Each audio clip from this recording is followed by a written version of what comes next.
हरियापुर गांव के मुख्य बाजार में शाम होते ही दो ठेले आमने सामने लग जाया करते थे। एक ठेला था विशाल का, जो अपनी चाउमीन बेचता था, और दूसरा था रमेश का, जो पूड़ी सब्जी बेचता था। ये कहानी इन दोनों के बीच की नहीं, बल्कि ईमानदारी और बेईमानी के बीच की है। विशाल का ठेला हमेशा ग्राहकों की भीड़ से भरा रहता था, क्योंकि वो अपनी चाउमीन बहुत सस्ते में बेचता था। वो ग्राहकों को वजन में कम देता था और अपनी चाउमीन में खराब तेल और घटिया सॉस इस्तेमाल करता था, ताकि स्वाद ज्यादा तीखा लगे और उसकी बचत बढ़े। उसकी तेज आवाज और भीड़ देखकर गांव के लोग भी उसी की तरफ खिंचे चले आते थे। आओ भाई जल्दी करो, आधी कीमत में दुगना स्वाद। खाओ खाओ, भीड़ लगी है, जल्दी करो। अरे वाह विशाल भाई, आपकी चाउमीन का तो जवाब नहीं। इतनी सस्ती और इतनी जल्दी बन जाती है। बाजार के दूसरे कोने पर रमेश अपना ठेला लगाता था। रमेश बहुत ईमानदार था। वो शुद्ध तेल इस्तेमाल करता था और कभी भी वजन में हेरफेर नहीं करता था। लेकिन उसकी पूड़ी सब्जी थोड़ी महंगी थी और उसके ठेले पर हमेशा शांति रहती थी।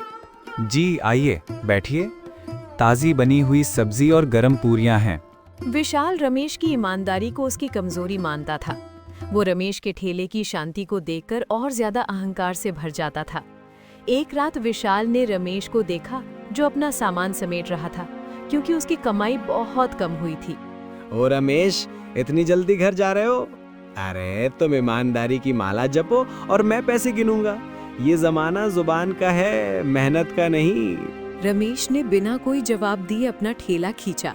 उसके चेहरे पर उदासी थी, लेकिन आंखों में विश्वास था कि एक दिन उसकी ईमानदारी जरूर रंग लाएगी। लेकिन उस रात विशाल अपनी बेईमानी के मुनाफे से बहुत खुश था और उसने तय किया कि वो अब रमेश को बाजार से पूरी तरह से हटाकर ही दम लेगा। बेईमानी की इस जीत ने विशाल के भीतर के लालच को और बढ़ा दिया, जिसकी कीमत अब पूरे गांव को चुकानी पड़ने वाली थी। विशाल ने अपनी बेईमानी से कमाए हुए पैसों से एक नई और बड़ी चकाचौंध वाली ठेला गाड़ी खरीद ली। उसका अहंकार अब 7वें आसमान पर था। उसने रमेश की ईमानदारी को अपनी सफलता में सबसे बड़ी बाधा मान लिया। विशाल ने बाजार में रमेश के खिलाफ जहरीली अफवाहें फैलानी शुरू कर दी, जिससे रमेश के वफादार ग्राहक भी संदेह करने लगे। तभी विशाल ने बाजार के जमे हुए सबसे बड़े विक्रेता के साथ एक बड़ा सौदा किया, जिससे कि उसने सभी छोटे व्यापारियों को बाजार से हटाने का मंसूबा बनाया। तुम लोग अभी भी उस पुराने ठेले पर क्यों जाते हो? मैंने सुना है वो बासी सब्जी इस्तेमाल करता है और अपनी सफाई पर ध्यान नहीं देता। विशाल के झूठे प्रचार के कारण रमेश के ठेले पर इक्का दुक्का ग्राहक ही आते थे। रमेश का धंधा लगभग बंद हो गया। शाम को जब रमेश घर लौटता तो उसके चेहरे पर थकान से ज्यादा बेबसी होती थी। जी, आज फिर से इतनी कम कमाई हुई। बच्चों की फीस भरने की तारीख निकल गई है। मुझे डर लगता है, क्या हमें ये ठेला बंद कर देना चाहिए? नहीं मीरा, मैं हार नहीं मानूंगा। हम भूखे रह लेंगे, लेकिन बेईमानी का एक दाना भी घर नहीं लाएंगे। पर उस विशाल का झूठ, उसने हमारी नेक कमाई को रोक दिया है। रमेश की आर्थिक तंगी देखकर विशाल को और ताकत मिली। उसने तय किया कि वो रमेश को बाजार से पूरी तरह से मिटा देगा। विशाल ने बाजार की सबसे प्रमुख जगह को, जो ठीक रमेश के ठेले के बगल में थी, ज्यादा किराया देकर हथिया लिया। अब कल से मैं अपना बड़ा ठेला उसी रमेश के ठेले के ठीक बगल में लगाऊंगा। जब ग्राहक मेरे ठेले पे खड़े होंगे तो उन्हें रमेश की सूरत भी नहीं दिखेगी। ईमानदारी भूखी मरती है और बेईमानी राज करती है। अगले दिन विशाल ने अपना चमकदार बड़ा ठेला इस तरह लगाया कि रमेश का छोटा पुराना ठेला पूरी तरह से छिप गया। ये रमेश की मेहनत और आत्मसम्मान पर सीधा हमला था। रमेश अपनी जगह पर चुपचाप खड़ा रहा, जबकि विशाल की बेईमानी अब सीधे उसकी आंखों के सामने जोर से हंस रही थी। विशाल को पता नहीं था कि उसके सस्ते और घटिया माल का असर अब सिर्फ रमेश के धंधे पर नहीं, बल्कि गांव के लोगों के स्वास्थ्य पर भी पड़ने वाला था। विशाल के ठेले पर अब ग्राहकों की भारी भीड़ लगी रहती थी, जबकि रमेश का ठेला लगभग खाली था। अपनी जीत से खुश होकर विशाल ने मुनाफा बढ़ाने के लिए अब और भी सस्ते, घटिया और बासी सामान का इस्तेमाल करना शुरू कर दिया। उसे लगा जब तक स्वाद तीखा रहेगा, ग्राहक शिकायत नहीं करेंगे। लेकिन बेईमानी का स्वाद ज्यादा दिन नहीं टिकता। एक शाम एक गरीब माँ अपने छोटे बच्चे रोहन को लेकर विशाल के ठेले पर आई। बच्चे ने पहली बार चाउमीन खाने की जिद की थी। माँ ने खुशी से उसे प्लेट दी। मम्मी, ये कैसा स्वाद है? ये पेट में दर्द क्यों हो रहा है? अरे रोहन, क्या हुआ मेरा बच्चा? रोहन दर्द से चीखने लगा और तुरंत उसकी तबीयत बिगड़ गई। माँ घबराकर विशाल के पास पहुंची। माफ कर दो, मुझसे गलती हो गई। विशाल ने अपनी बड़ी चमकदार ठेला गाड़ी, अपने बर्तन और अपनी बेईमानी की कमाई सब कुछ वहीं छोड़ दिया। वो तेजी से भीड़ से बचकर बाजार से भाग खड़ा हुआ। रमेश अपने ठेले के पीछे से ये सब देख रहा था। उसके चेहरे पर विजय की खुशी नहीं थी, बल्कि दुख था कि विशाल ने अपने लालच के कारण अपना सब कुछ खो दिया। बेईमानी का शोर अचानक खत्म हो गया। बाजार में फिर से शांति थी, लेकिन अब विशाल बर्बाद हो चुका था और दर दर भटकने को मजबूर था।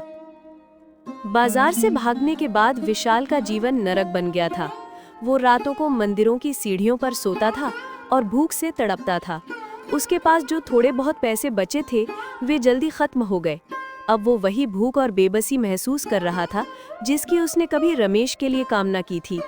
वो अपने पुराने चमकीले ठेले को याद करता और उस पर गुस्सा करता, क्योंकि वो ठेला उसकी बेईमानी और बर्बादी का प्रतीक था।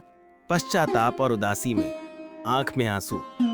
ये मैंने क्या कर दिया?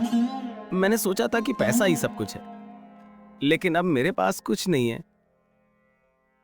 न घर, न दोस्त, न सम्मान। मैंने उस रमेश की ईमानदारी का मजाक उड़ाया था और आज मैं सच्चाई की सबसे बड़ी कीमत चुका रहा हूं। 3 दिन तक विशाल उसी गांव के बाहरी सीमा पर स्थित एक खंडहर में छिपा रहा। उसकी पुरानी जिंदगी की चकाचौंध अब उसकी मौजूदा बेबसी से बहुत दूर थी। चौथे दिन भूख बर्दाश्त से बाहर हो गई। विशाल चोरी छिपे गांव के बाहरी बाजार में गया।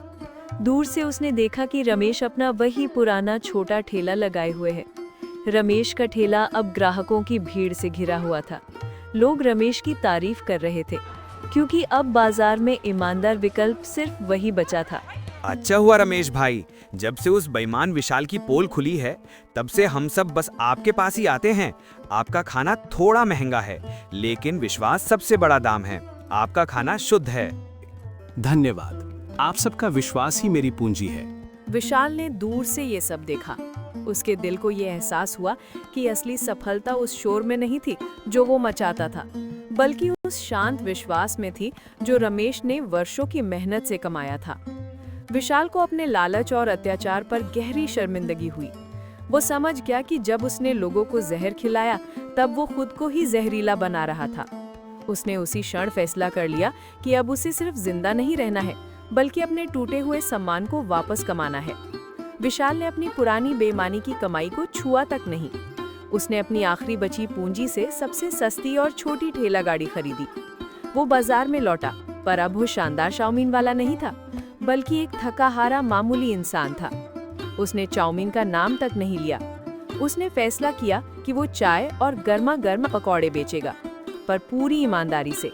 विशाल ने ठेला बाजार के एक कोने में रमेश के ठेले से बहुत दूर लगाया। उसने शुद्ध तेल और ताज़ी सामग्री खरीदी।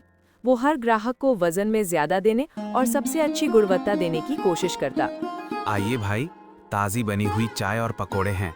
सब कुछ शुद्ध और ताज़ा है। एक बार सेवा का मौका दीजिए। लेकिन बाजार के लोगों ने उसे तुरंत पहचान लिया। वे न केवल उसे नजरअंदाज कर रहे थे, बल्कि उसका मजाक भी उड़ा रहे थे। विश्वास बेईमानी से ज्यादा तेजी से नहीं मरता, पर वापस बहुत धीरे आता है। अरे देखो, ये तो वही जहर वाला चाउमीन वाला है। अब पकोड़े बेच रहा है। इसके हाथ का कुछ मत खाना। कल तक जो बासी तेल बेचता था, आज अचानक संत बन गया। दूर हटो, हमें तुम्हारा कोई प्रायश्चित नहीं चाहिए। तुम लोगों के स्वास्थ्य से खेल चुके हो। हमें सिर्फ रमेश भाई पर विश्वास है। दिन भर की कड़ी मेहनत के बाद भी विशाल एक भी ग्राहक नहीं बना पाया। उसकी आंखों में अपमान और दुख के आंसू आ गए। रमेश अपने ठेले से विशाल को सब कुछ देख रहा था। रमेश के चेहरे पर कोई खुशी नहीं थी, बल्कि एक गंभीर भाव था। उसने विशाल की सच्ची कोशिश को पहचाना। लेकिन वो जानता था कि विश्वास यूं ही वापस नहीं मिलता। विशाल अब बदल गया है, ये तो दिख रहा है। वो मेहनत कर रहा है, पर बीते हुए कर्मों का फल इतना आसान नहीं होता। शाम को रमेश ने अपना ठेला समेटा और चुपचाप विशाल के पास से गुजरा। उसने विशाल से कोई बात नहीं की, लेकिन जाने से पहले उसने विशाल के ठेले के पास किसी को नजर ना आए इस तरह थोड़ा सा पैसा छोड़ दिया, ताकि वो कल के लिए सामान खरीद सके। विशाल ने जमीन पर पड़े उन सिक्कों को देखा। वो समझ गया कि ये रमेश ने किए हैं। ये पहला मौका था जब किसी ने उसे धोखा देने वाले के बजाय एक इंसान समझा था। ये सिक्का उसके लिए सिर्फ पैसा नहीं था, बल्कि ईमानदारी की तरफ बढ़ने के लिए मिला पहला सहारा था। रमेश द्वारा छोड़े गए सिक्कों से विशाल को अगले दिन के लिए थोड़ी हिम्मत मिली। अब हफ्ते बीत चुके थे। रोज सुबह विशाल पूरी ईमानदारी से ठेला लगाता और रोज शाम को वो बिना कुछ बेचे अपमान लेकर घर लौटता। गांव के लोग अब भी उसे जहर वाला कहकर पुकारते थे, लेकिन विशाल ने हार नहीं मानी। वो जानता था कि विश्वास टूटने में एक पल लगता है, पर जुड़ने में पूरी जिंदगी। रमेश दूर से विशाल की कठोर तपस्या को देख रहा था। उसे लगा कि विशाल की सच्ची कोशिश को अब समर्थन की जरूरत है, वरना वो टूट जाएगा। रमेश ने तय किया कि वो बेईमानी के खिलाफ अपनी जीत का इस्तेमाल विशाल को दूसरा मौका देने के लिए करेगा। अगले दिन रमेश ने एक बड़ा फैसला लिया।